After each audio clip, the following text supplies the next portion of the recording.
Bible questions with Dr. Kent Hovind.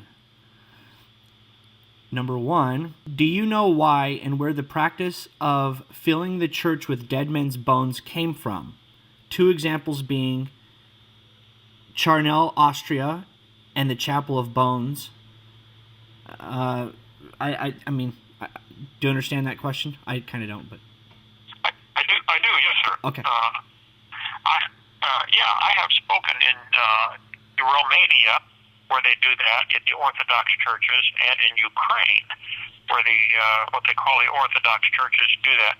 You walk in, and it's weird. They have a glass, like a coffin, raised up, chest level, and you walk by, and there's these people in there dressed up in really fancy clothes, just a skeleton with sometimes little bits of hair or skin still on them. It's bizarre. There is absolutely nothing scriptural about this at all. It is just simply a tradition that some of the typically Orthodox churches have, and they say they're revering the saints. So rather than bury them, they keep them right there in the church. I think it's silly. I think it's certainly unscriptural. I wouldn't say I can't think of anything evil. It just doesn't seem too bright to me. But if they want to do that, okay. We put them in the ground and put a marker over the top and have a cemetery. So I suppose they think that's kind of dumb too. So I don't know where it started from, but I can promise you there's nothing in Scripture about it. Unless somebody can show me a verse I've missed. I've read it for 46 years. So. But the person, whoever wrote the question, is correct. That some churches do that, and I cannot for the life of me figure out why. Okay? Okay, brother. Another one here. I know it disgusted Jesus in Matthew 23:27, where Jesus says, "Woe to you, scribes! You look beautiful outward, but inside you're dead men's bones." So why on earth would they practice it? I think you might have already answered that, but... Well, yeah, certainly Joseph said he wanted his bones carried up out of Egypt, and the Jews, even to this day, if I understand it right, have a custom. They would bury a person in a tomb for 1 year and let them decompose completely, so there's nothing but bones left, and then they gather up the bones and put in what's called an ossuary, which is a small... This call is for the Center Road County Sheriff's Office. The longest bone in the body is the thigh bone. Typically, you take your thigh bone times about 3.75 to get your overall height of the person. So, let's say your thigh bone is, 20 inches long. Then you need an ossuary box with a diagonal measurement of at least 20 inches, so you can stick all the bones in there. And it takes up a lot less room in cemeteries that way to have ossuary boxes, which are much, much smaller than caskets, because the person is going to decompose into a pile of bones anyway. And if not properly protected, the bones themselves will eventually decompose. It takes a lot longer, but they would decompose unless they petrify. The cells get filled with some kind of mineral of some kind, which is a petrification process. Things can petrify very quickly. There's a place in Czechoslovakia where they have a little waterfall, hits a pool of water and splatters water everywhere. Well, it's a high mineral content water, so they put objects around this pool and they petrify, turn to stone. Technically, maybe, I don't know, there might be another word for it than petrified, but they'll turn to stone in 2 weeks. You can buy petrified roses and petrified anything. You put anything around there, it'll get coated with minerals and turn to solid rock.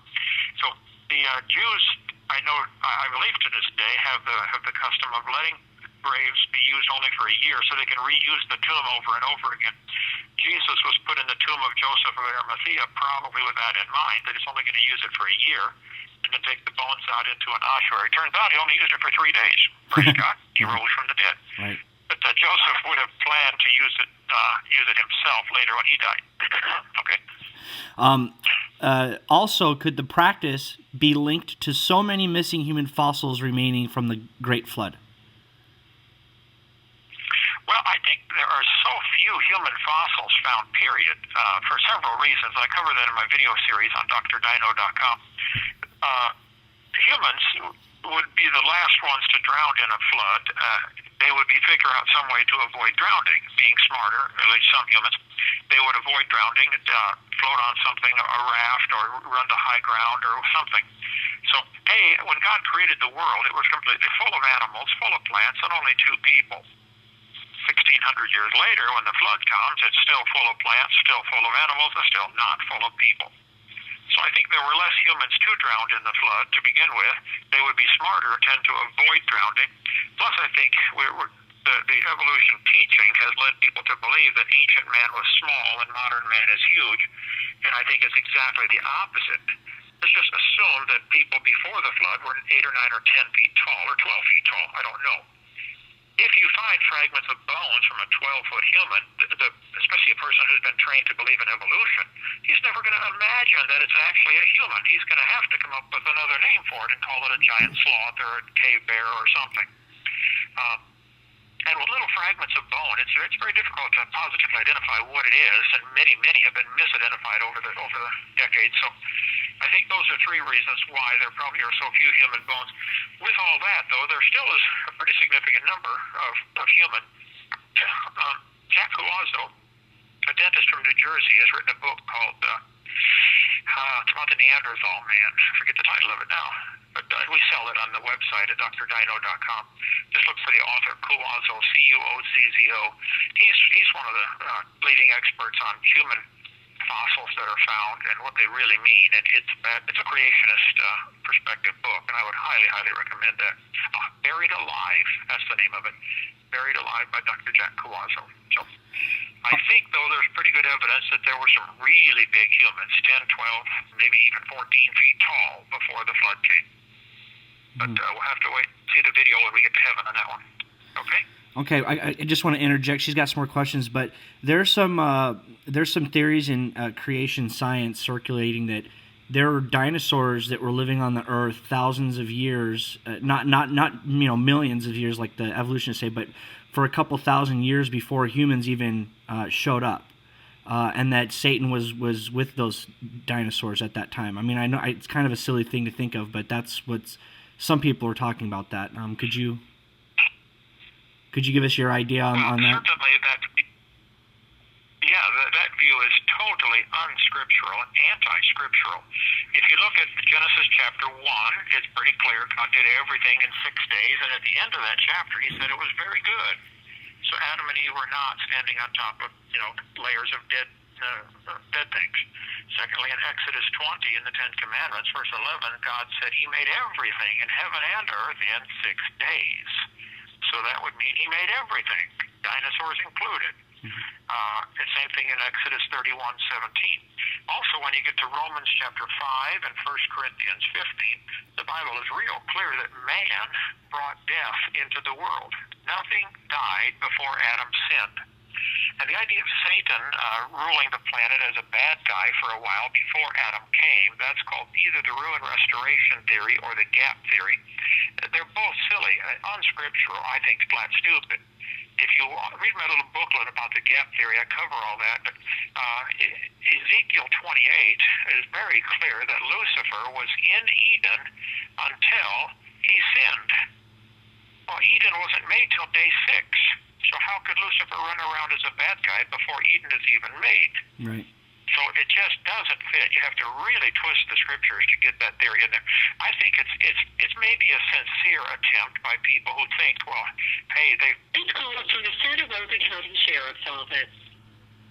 They'll say, well, they've proven the earth is millions of years old. Now let's make the Bible say that. Mm-hmm. Well, first of all, the earth is not millions of years old. Nobody has proven any such thing. And secondly, you defend the Bible kind of like you defend a lion. Just leave it alone. It'll defend itself. It'll take care of itself. No, there is no evidence the earth is more than 6,000 years old. Certainly the Bible teaches 6,000. If somebody wants to believe billions or millions or trillions, I don't care. They can believe anything they want. But it's not supported scientifically. And I think that teaching that Lucifer was with the dinosaurs before Adam got here would mean dinosaurs died before man came. So why was there death in the world? If God created everything and looked at it and said it was very good, is that very good that animals eat each other and run around scared all the time something's going to get them? And what we have today is a world that's terrified. Everything's running is in fear. You walk out and you're afraid the mosquito's going to bite you, and that mosquito spends his whole life scared the frog is going to find him, and the frog spends his whole life scared the snake is going to find him. The whole world is groaning and travailing in pain. This is not the way God made it. So that idea that Lucifer or Satan was running around with dinosaurs before Adam got here is totally unscriptural. I would say absolute heresy in my humble, totally unbiased opinion. Yeah, I agree with you.